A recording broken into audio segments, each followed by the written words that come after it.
An ICA officer was dragged by a car at Woodlands Checkpoint, all because the driver refused to follow a simple rule about fuel levels.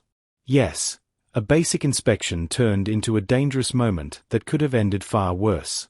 It all started on the 12th of December, 2023.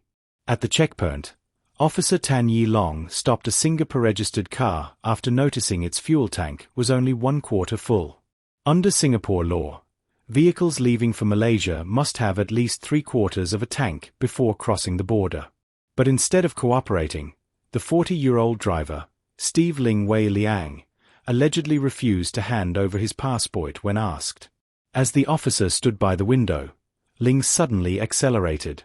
The car surged forward, dragging the officer along before he fell and injured his knee. Tan was later taken to hospital with a contusion.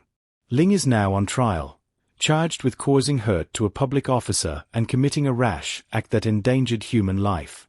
If convicted, he could face up to 1 year in jail, a fine of up to $5,000, or both.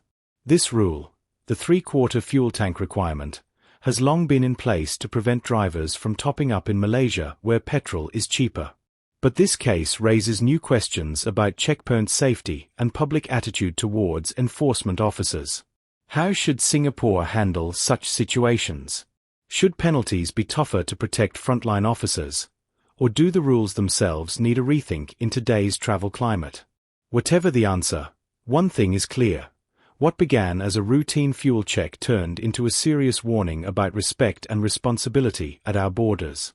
If you found this report insightful, remember to like, share, and subscribe to 2230 for more real stories that matter to Singapore.